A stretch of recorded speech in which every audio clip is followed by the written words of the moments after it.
ഒരു തെറ്റിന്റെ പേരിൽ അള്ളാഹു ഒരു സമൂഹത്തെ ഒറിജിനൽ റിയൽ മൃഗമാക്കി മാറ്റി.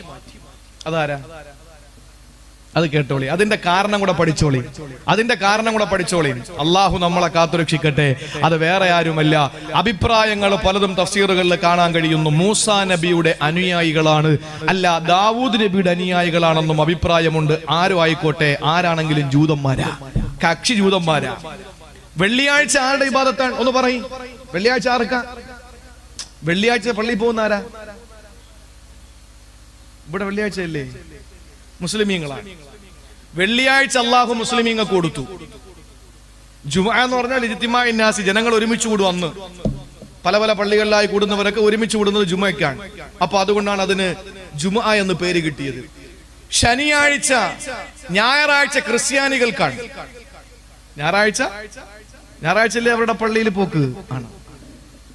ഇത് രണ്ടും വെള്ളിയാഴ്ച അല്ലാഹു തആല മുസ്ലിമീങ്ങൾക്കും നസാറാക്കൾക്ക് ഞായറാഴ്ചയും കൊടുത്തപ്പോ ജൂതന്മാർ നിന്നാ ഞങ്ങൾക്ക് അതിന്റെ ഇടയിലുള്ളത് മതി, ശനിയാഴ്ച ഞങ്ങൾക്ക് അതിനിടയിലുള്ളത് വേണം. അവന്മാർ ഇടയിൽ കയറുന്നവരാ. നമ്മുടെ ഇടയിലും വലിഞ്ഞു കയറിയിട്ടുണ്ട്, ഇപ്പോ നമ്മുടെ സംസ്കാരത്തിലും വലിഞ്ഞു കയറിയിട്ടുണ്ട്. അതിനെപ്പറ്റിയൊന്നും പറയാൻ സമയമില്ല. എന്റെ പ്രിയപ്പെട്ട സഹോദരങ്ങളെ, അങ്ങനെ ശനിയാഴ്ച അവർ കൊടുത്തു. അള്ളാഹു അവരോട് പറഞ്ഞു, അന്ന് നിങ്ങളുടെ എല്ലാ തൊഴിലും മാറ്റിവെക്കണം, എല്ലാ തൊഴിലും മാറ്റിവെക്കണം. വെള്ളിയാഴ്ച പള്ളി കയറാത്ത പള്ളി കള്ളന്മാര് കേട്ടോളി. വെള്ളിയാഴ്ച പള്ളി കയറാതെ കട തുറന്നിട്ടിരിക്കുന്നവർക്ക് കേൾക്കാൻ വേണ്ടിയിട്ടാ പറയുന്നത്, ഞാൻ പറയുന്നതല്ല, ഞാൻ ആയത്ത് ഓതിയിട്ടാ പറയുന്നത്. അന്ന് ഒരു കച്ചവടവും നിങ്ങളുടെ ഒരു കാര്യങ്ങളും അന്ന് നടത്താൻ പാടില്ല, എനിക്ക് വേണ്ടി മാത്രം നിങ്ങൾ മാറ്റിവെക്കണമെന്ന് അള്ളാഹു പറഞ്ഞു. അവര് സമ്മതിച്ചു. അവരാരെന്നറിയോ? കടലിന്റെ അടുത്ത് താമസിക്കുന്നവരാണ്, മത്സ്യത്തൊഴിലാളികളാണ് എല്ലാരും. ആ സമൂഹം ഐലാനിവാസികൾ അല്ലേ? ഐലാനിവാസികൾ അവര് മത്സ്യത്തൊഴിലാളികളാണ്. അവരോട് അല്ലാഹു പറഞ്ഞു, നിങ്ങൾ ശനിയാഴ്ച മീൻ പിടിക്കാൻ പോകാൻ പാടില്ല, നിങ്ങൾ ശനിയാഴ്ച മീൻ പിടിക്കാൻ പാടില്ല. അള്ളാഹുവിന്റെ കൽപ്പനയാണ്, പടച്ചതമ്പുരാന്റെ കൽപ്പനയാണ്. ശനിയാഴ്ച മത്സ്യബന്ധനത്തിന് പോകാൻ പാടില്ല.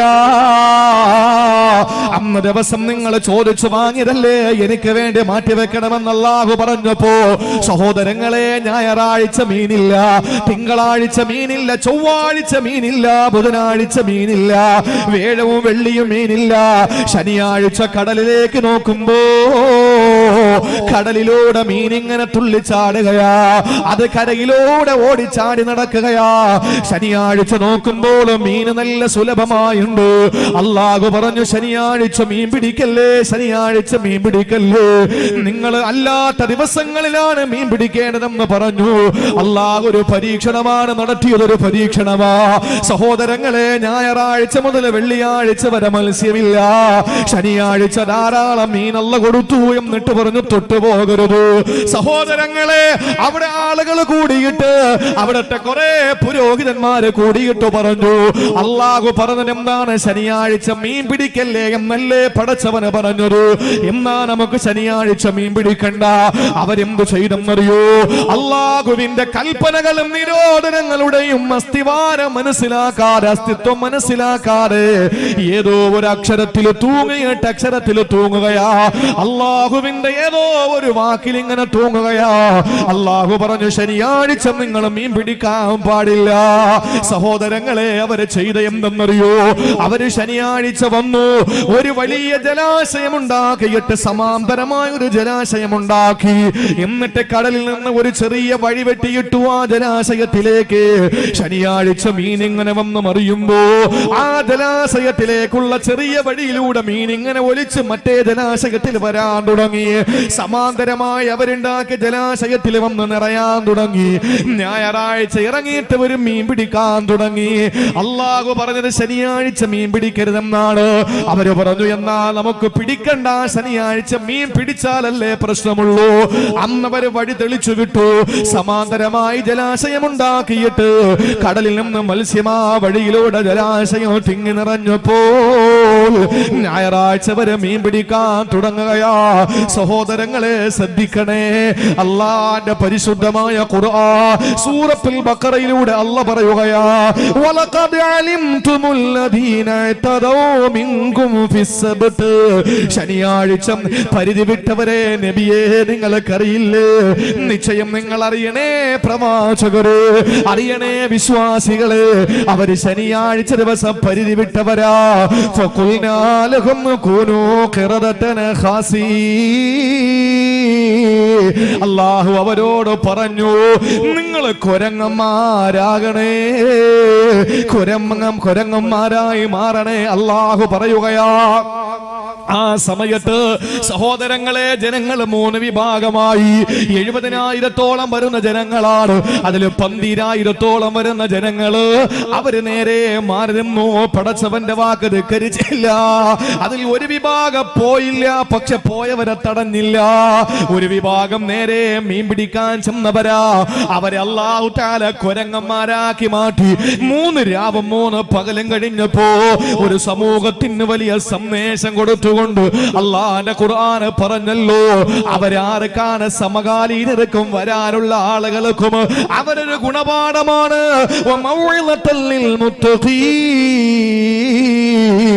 അല്ലാഹുവിനെ സൂക്ഷിച്ചു ജീവിക്കുന്നവർക്കൊരു ഉപദേശമാണ്.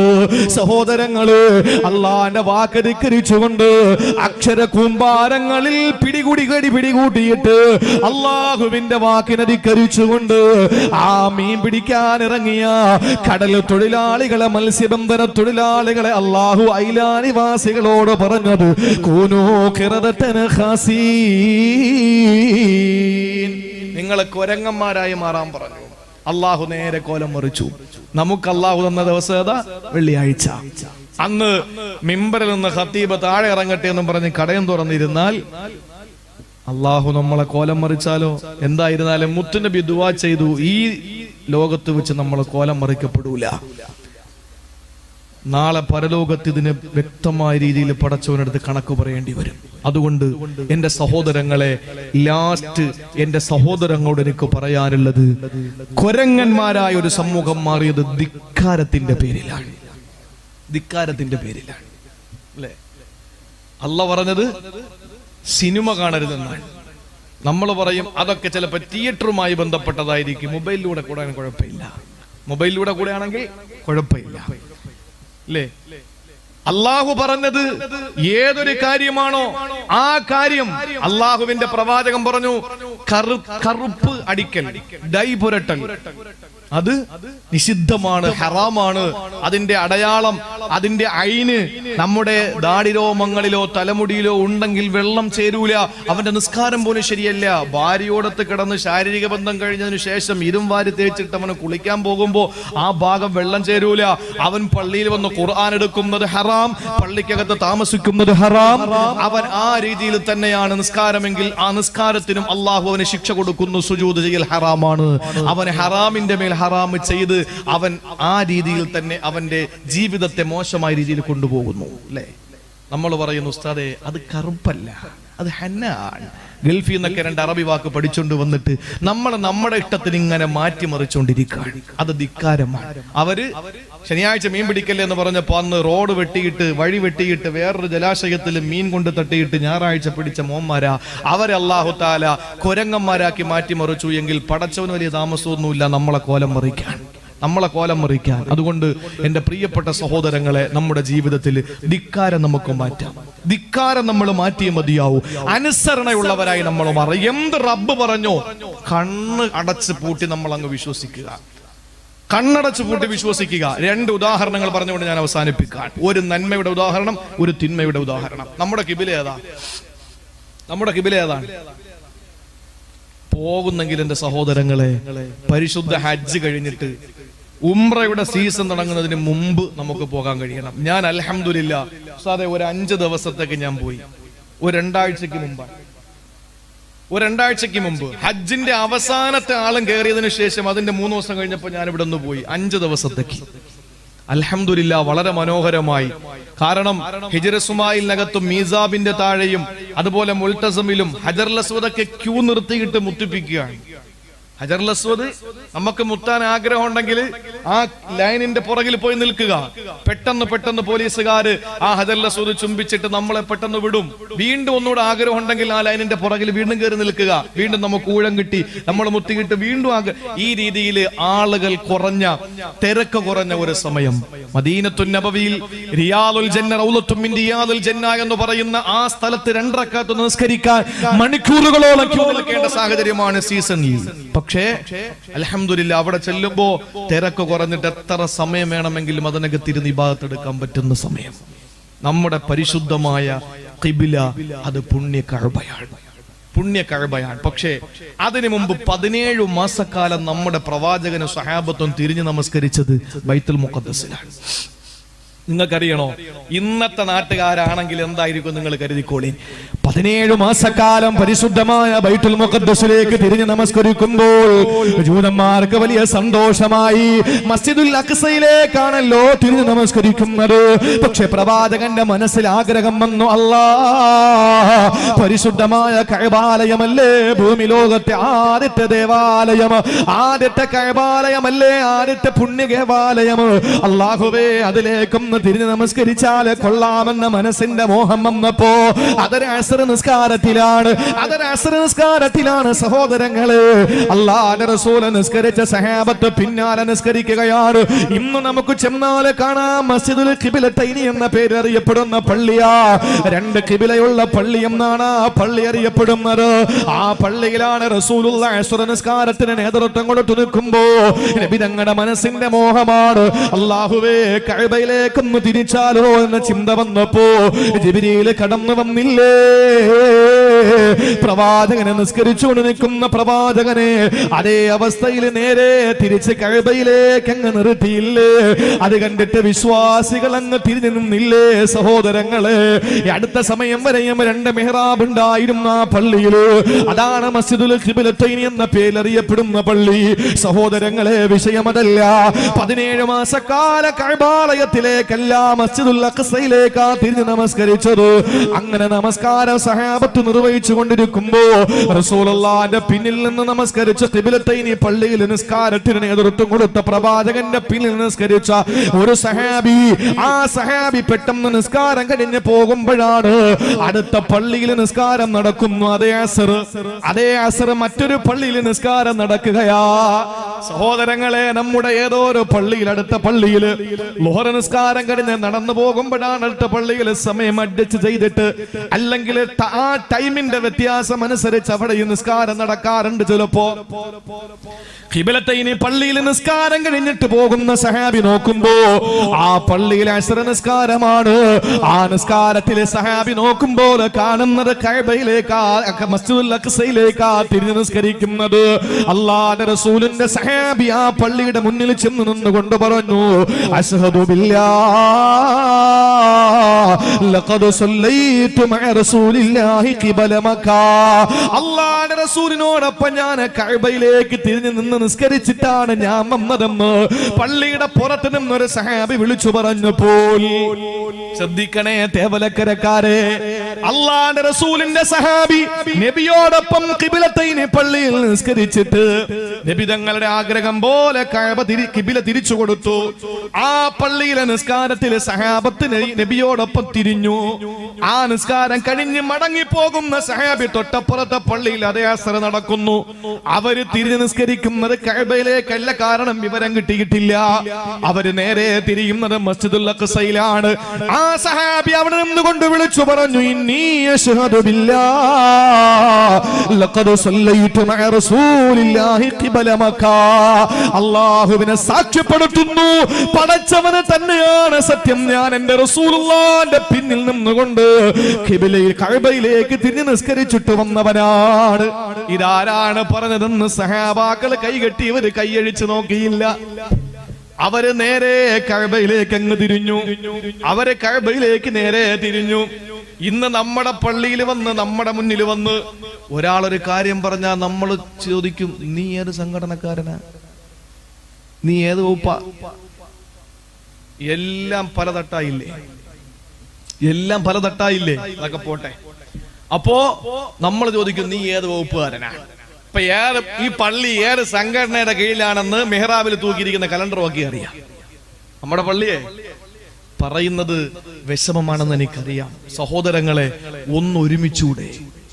ഒന്നൊരുമിച്ചൂടെ നമുക്കൊന്ന് ഒരു വലിയ കല്ലുകൾ നിറഞ്ഞ ഒരു പാത, കല്ലും മുള്ളും നിറഞ്ഞ പാത, കുപ്പിച്ചില്ലുകൾ നിറഞ്ഞ പാത, നല്ല ഒരു ഷൂ ഉണ്ടെങ്കിൽ നടന്നു പോകാം. പൊക്കിയൂടെ? നല്ല ഷൂ ആണ്. എത്ര കല്ലും മുള്ളും കുപ്പിച്ചില്ലും ആയിക്കോട്ടെ, പ്രശ്നമല്ല, അതിന്റെ പുറത്തൂടെ നടന്നു പോകാം. അതേസമയം ഈ ഷൂവിനകത്ത് ഒരു ചെറിയ ഈത്തപ്പഴത്തിന്റെ കുരുവങ്ങാനം കിടന്നാൽ നമുക്ക് നടക്കാൻ പറ്റുമോ? കാലുവേദനിക്കും. ഒരു ചുവട് നമുക്ക് മുമ്പോട്ട് വെക്കാൻ പറ്റില്ല. അതുകൊണ്ട് സമുദായത്തിന്റെ പുറത്ത് എന്തൊക്കെ ഭീഷണിയും വന്നോട്ടെ, പ്രശ്നമല്ല, നമ്മുടെ ഉള്ളിൽ വരാതെ നമ്മൾ സൂക്ഷിക്കുക, എങ്കിൽ നമുക്ക് മുന്നോട്ട് സഞ്ചരിക്കാൻ പറ്റില്ല. അതുകൊണ്ട് നമുക്ക് അഭിപ്രായ സ്വാതന്ത്ര്യം, രാഷ്ട്രീയമായി വൈവിധ്യമായ ചിന്തകളും ആദർശങ്ങളും സംഘടനകളും ഒക്കെ നമുക്കുണ്ടാവും. പക്ഷേ ആദർശത്തിന്റെ പേരിൽ നമ്മൾ ഒന്നാകണം. ഏത് സംഘടനയിലോ പ്രവർത്തിക്കാം, ഏത് പാർട്ടിയിലോ പ്രവർത്തിക്കാം, പക്ഷേ ഇസ്ലാമിന്റെ പേരിൽ നമുക്കൊന്ന് ഒന്നായിക്കൂടെ? അതിന് നമുക്ക് കഴിയണം. നോക്ക്, ആ സഹാബി പള്ളിയുടെ പുറത്ത് വന്ന് വിളിച്ചിട്ട് പറയുന്നു, അള്ളാഹുവിനെ സാക്ഷിയാക്കി ഞാൻ പറയുന്നു, ഞാൻ നബിയോടൊപ്പം ഇപ്പൊ നിസ്കരിച്ചേ ഉള്ളൂ, ഞങ്ങൾ തിരിഞ്ഞത് കഅബയിലേക്കാണ്. അവര് കൈയഴിച്ചിട്ട് ആരാടാ പറഞ്ഞെന്ന് നോക്കിയില്ല, അവര് നേരെ അങ്ങോട്ട് അങ്ങ് തിരിഞ്ഞു എന്നാണ്. ഇത് നന്മയുടെ ഉദാഹരണം. അനുസരണ, ധിക്കാരമില്ലാതിരിക്കുക. രണ്ടാമത് തിന്മയുടെ ഉദാഹരണം ഞാൻ പറയട്ടെ. തിന്മ മാറ്റുന്നതിന്റെ ഉദാഹരണം, ഏറ്റവും നല്ല ബാർ നടത്തിയിരുന്നവരാണ് അബൂ തൽഹ റളിയല്ലാഹു അൻഹു. മദ്യം നിരോധിക്കുന്നതിന് മുമ്പ് ഏറ്റവും വലിയ മദ്യഷാപ്പ് നടത്തിയിരുന്നത് അബൂ തൽഹ റളിയല്ലാഹു അൻഹു. ആ അബൂ തൽഹയുടെ മദ്യഷാപ്പിൽ കള്ളൊഴിച്ചു കൊടുക്കുന്നവരാ മഹാനായ അനസ് ഇബ്നു മാലിക് റളിയല്ലാഹു അൻഹു. അബൂ തൽഹയുടെ ഭാര്യയുടെ മോനാണ്. അനസ് ഇബ്നു മാലിക്കിന്റെ ഉമ്മാടെ ഭർത്താവാണ് എന്ന് പറഞ്ഞ അനസിന്റെ വാപ്പ മാലിക്കാണ്. അനസിന്റെ ഉമ്മായ കല്യാണം കഴിച്ചത് രണ്ടാമത് അബൂ തൽഹയാണ്. അബൂ തൽഹയുടെ കള്ളഷാപ്പിലെ മദ്യമൊഴിച്ചു കൊടുക്കുന്ന അനസാ. അങ്ങനെ ആളുകൾ വന്നിരിക്കുന്നു, കള്ളൊഴിച്ചു കൊടുക്കുന്നു. അവരുടെ കയ്യിൽ നിന്ന് ദിർഹമുകളെ, ദീനാറുകളെ അബൂ തൽഹ വാങ്ങിയിടുന്നു. അവിടെ കള്ളൊഴിച്ചു കൊടുക്കുന്നത് അനസാ. അങ്ങനെ ഇരിക്കുമ്പോഴാ മദീനത്ത് അല്ലാഹുവിന്റെ റസൂൽ മദ്യം നിരോധിച്ചുകൊണ്ടുള്ള പ്രഖ്യാപനം ഇറക്കിയത്. അല്ലാഹുവിന്റെ പരിശുദ്ധ ഖുർആൻ സൂറത്തുൽ മാഇദ അവതരിപ്പിക്കപ്പെടുന്നത് ആ സമയത്താ. കള്ള് നിരോധിച്ചുകൊണ്ട് അല്ലാഹു തീരുമാനം അറിയിച്ചപ്പോൾ അല്ലാഹുവിന്റെ റസൂലിന്റെ ഏതോ ഒരു സഹാബി ഓടി വന്നിട്ട് കള്ള് ഷാപ്പിൽ വന്നിട്ട് പറയുകയാണ്, ഹുരിമത്തുൽ ഖംറു, കള്ള് നിരോധിക്കപ്പെട്ടിരിക്കുകയാ, കള്ള് നിരോധിച്ചിരിക്കുകയാ.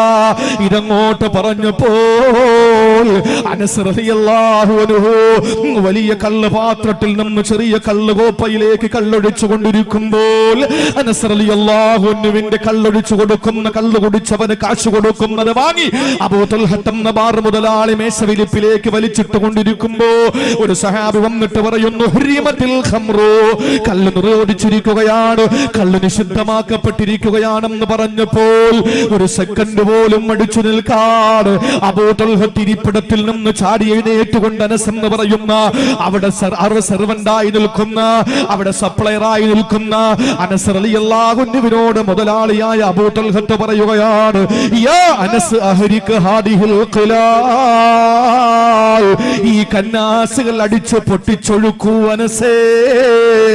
ഇനി നമുക്ക് കള്ള് കച്ചവടം വേണ്ട, ഇനി കള്ള് കച്ചവടം ചെയ്തുണ്ടാക്കുന്ന കാശ് വേണ്ട, ഇനി നമുക്ക് കള്ള് കച്ചവടം ചെയ്തുകൊണ്ട് ലാഭമുണ്ടാക്കണ്ട, ഇനി ഒരു തുള്ളി കള്ള് എന്റെയും നിന്റെയും കയ്യിൽ നിന്ന് ഒരാൾ കുടിക്കണ്ട, അതുകൊണ്ട് അവസാനിപ്പിക്കൂ എന്ന് പറഞ്ഞു അനസ് റളിയല്ലാഹു തആല അൻഹുവിന്റെ കയ്യിൽ ഇരിക്കുന്ന പാത്രം വലിച്ചെറിഞ്ഞിട്ട് അവിടെ ഇരിക്കുന്ന കന്നാസുകൾ അടിച്ച് പൊട്ടിച്ചു കളഞ്ഞില്ലേ.